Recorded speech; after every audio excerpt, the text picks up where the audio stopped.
Improving your eating habits.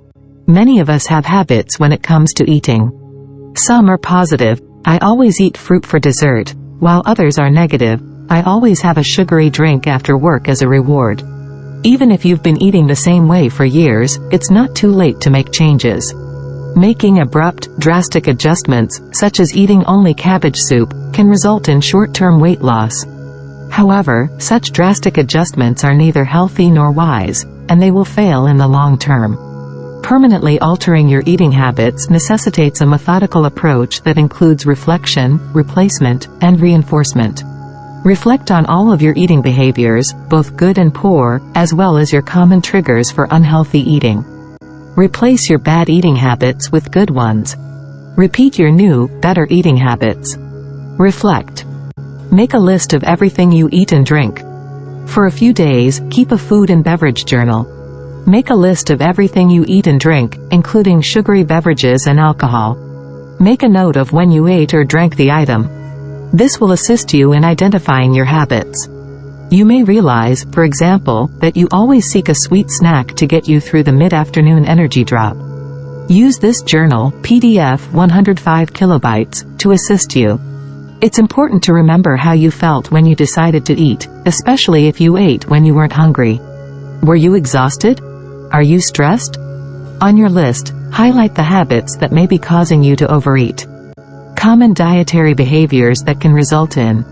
On your list, highlight the habits that may be causing you to overeat. The following are examples of common eating habits that might lead to weight gain.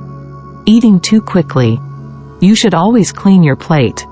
Eating when one is not hungry.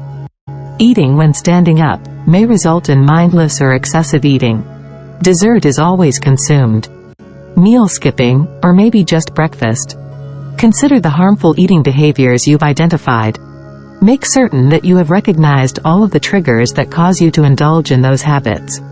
Determine which ones you want to work on first. Don't forget to compliment yourself on the things you're doing well. Perhaps you eat fruit for dessert or drink low-fat or fat-free milk. These are excellent habits. Recognizing your accomplishments will help you.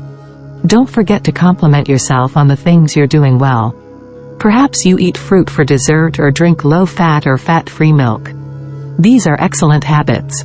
Recognizing your accomplishments will motivate you to make additional improvements. By analyzing your food diary, make a list of cues to become more aware of when you're triggered to eat for reasons other than hunger.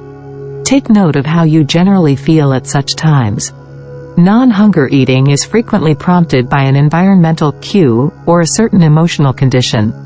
Common reasons for eating while not hungry include seeing your favorite snack food when you open the cabinet, at home, watching television, before or after a tense business meeting or circumstance, coming home from work with no idea what to make for dinner, having someone prepare a dish just for you. I'm passing by a candy dish on the counter, in the break room next to the vending machine. On your list, circle the cues that you face on a daily or monthly basis. While the Thanksgiving holiday may be a trigger for overeating, for the time being, focus on cues you encounter more frequently. Eventually, you'll want a strategy for as many eating cues as possible. For each cue you've circled, ask yourself the following questions. Is there anything I can do to avoid the scenario or the cue? This method is best for cues that do not involve other people. Could you, for example, take an alternative route to work to avoid stopping at a fast food establishment on the way? Is there somewhere else in the break room where you may sit that isn't right next to the vending machine? Can I avoid things I can't avoid? Replace. Replace bad behaviors with new, healthier ones. When you focus on your eating patterns, you may notice that you eat too quickly when you eat alone. So, commit to sharing a lunch with a coworker once a week, or to having a neighbor over for dinner once a week. Another tip is to rest your fork between bites. Reduce distractions, such as watching the news while eating. Distractions like this discourage you from paying attention to how fast and how much you're eating.